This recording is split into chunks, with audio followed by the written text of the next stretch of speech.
Okay, basically, like Paul McCartney came up with yesterday kind of in a dream. Did you kind of like wake up and like, hey, I'm going to do this about a guy, or is it portrayed upon yourself or someone you know or individuals you grew up with, or kind of a collaboration of all of it? I guess the question is kind of where the inspiration of the story came from, yeah. Something like that. I mean, Jay and I spent a lot of time in airports watching people. And we also spent a lot of time in Austin, going to college. And I don't know if you guys know Austin well, but it is the land of neo-philosophers in cargo shorts and tivas. And these people exist there. And what's great about it for us is like they're very funny when you first see them. And you could quickly write them off. It's like, oh, stoner guy, get it.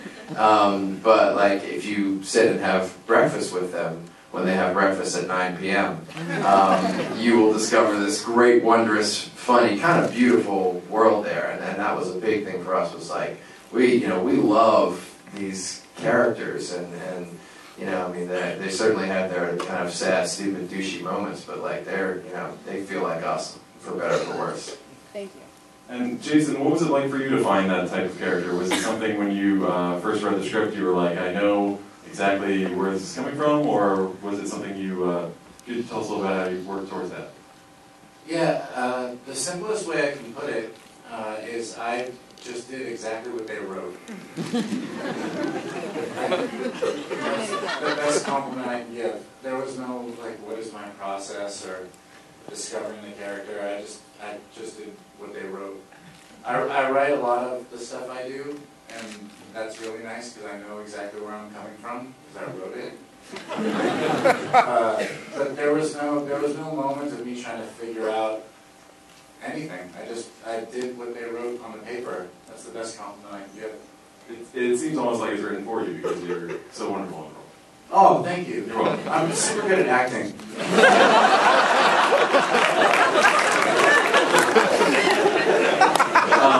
Let's see if anyone else has any questions. You sir right there. Sorry, I can't quite hear you. What was the hardest scene for you guys to shoot? What was the hardest scene to shoot? Well, jumping off the bridge was not These guys really jumped off that bridge, and we shot it for real. And we didn't shoot it like, trick shot to make it look like they fell a lot further. It was like, what, 15 yards? I mean, it was 20 yards. There was a moment where like we clearly like showed up that day, we're gonna jump off the bridge. And then they were like, there's a chance we use the wide shot and they won't be able to totally tell it's you. Fuck you, man. Jump off a bridge. Use the close-up. In all fairness, there were alligators in the water. So yeah, there were. They found an alligator. They found an alligator an hour before we jumped into it. But to be clear, that was the best day of shooting. I mean, that was fun. And there was a crawfish shack right next to the bridge there where we feasted on crawfish. That was a really fun day. I think you know what the hardest thing for me was? You remember when I chased the truck away from Koshan? Yeah. We did 30 takes of me in a dead sprint in loafers down this side New Orleans street. I just remember being like, guys, I think we got it. See, those are my favorite days. You could probably tell from my body in the movie I love exercise. Does anyone else have a question? Oh, sure. Hey, Mark and Jay, you guys clearly have an appreciation for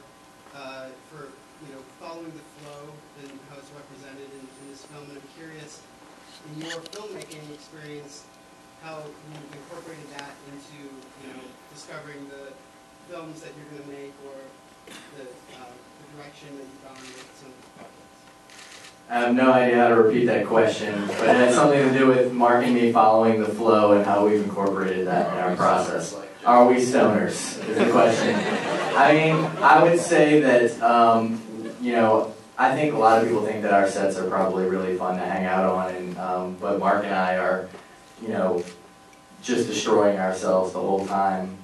And I think the toughest part about it for us is that, and this involves flow, but it also involves a tremendous amount of just cognition, is that we kind of do work in loosely controlled chaos, sometimes not loosely controlled.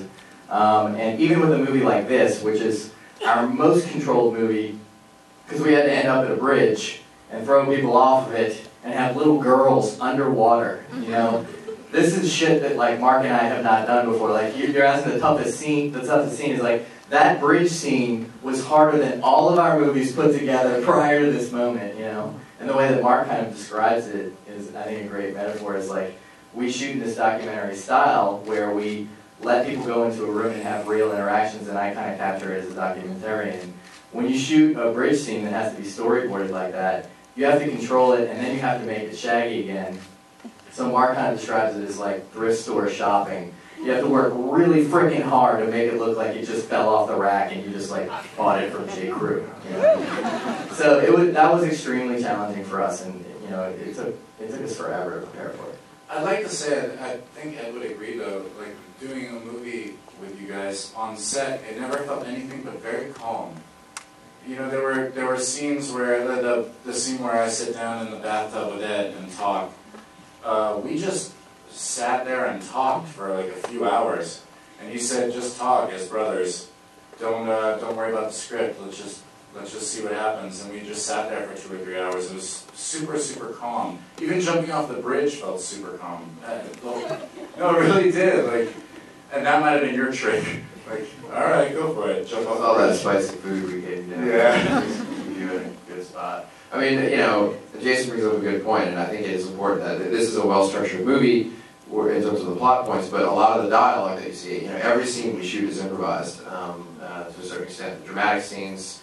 So, you know, when they're outside of the restaurant and the bus passes by and it says, "Oh, a school bus just drove by. Is she at a school?" I mean, we didn't plan that bus. That came by and Ed took that and ran with it. So those are things that need to be sort of called out. And you know, I think like Jason on the toilet in the front of the movie, what you saw there is 100% the exact beats of what Jay and I wrote, but you know, those were words that he kind of made up in the moment. We would say something like, you know, tell the plot of Signs, but try and make it feel like Jeff lives at home a little bit more. You know, and he would kind of noodle his way through that. He's a writer and really good at that. So it wasn't just you showing up. You know, you guys do a lot of that. I'm just going to chime in on this issue of improvisation because, you know, I come from a comedy background, as does Jason, and I'm called upon to improvise a lot in different movies and on The Office, and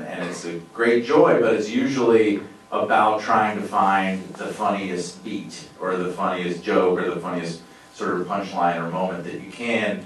And what was a really, I don't know, kind of eye-opening and exciting challenge, and it turned out to just be fun as hell, and like getting chills kind of fun, was to improvise fully like just the most mundane moments, and even not just mundane, but also kind of like really dramatic moments. And I just had, I mean, it was a real joy with Jason. Right there. So this movie is so much about the small moments in life, embracing that. And you said it started as short and grew into a feature film. How was it trying to embrace the small moments but putting it on a bigger scale of like a full-length film? And what was like the challenge of that?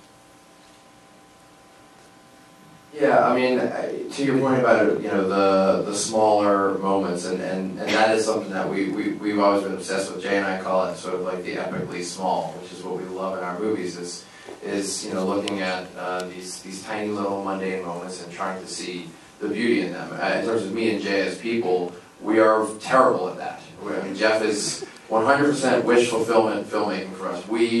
You know, when Pat says, I wish I was that stupid, that's us. We want to be running around chasing trucks, you know, but we're not like that. And so, you know, this was kind of like us. I mean, Jeff is like, he's like a hero for us. You know, we love him. So. Who else has a question? Yes, sir, right there. It seems like with the improvisation and the camera movement that you guys are really into like the documentary aspect. Is there what draws you to that? And was there ever a point, like with the bridge scene, where you were like, God damn it, I wish I could just structure this completely and know exactly what it is I'm getting? The basic question is, why do we shoot documentary style?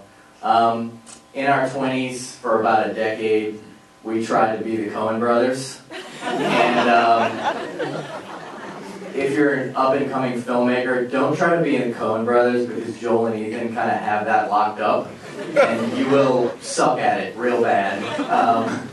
And we kind of lucked into this thing where we were kind of, I was approaching 30 in that moment, where I was like, I have to stop doing this so that I won't be a total failure in my life, because we just made terrible movies for a long time. And then Mark and I basically made this one short film that returned to what we were doing when we were 10 years old, where Mark acted based on a scenario that had happened to me personally a month ago, and I filmed it in a 20-minute chunk, and it cost $3, was shot on our parents' home video camera, and it went to Sundance, and it did more for our careers than the previous 10 years of just murdering ourselves, trying to be somebody else.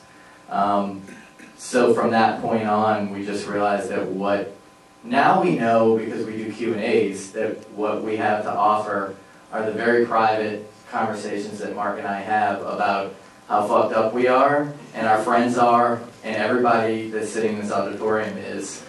And that it's funny too. It's tragic and it's funny. I think we have time for one more question. Yes, right there. This isn't a question as much as it's just a comment on that. What I really liked about the documentary style here, because we've seen, the trend has been like, the push in, the zoom in, just searching for a thing. But where this really kind of stood out and was really nice about this is that each of these characters was searching for something around them, and this really accentuated that. So it wasn't just documentary style.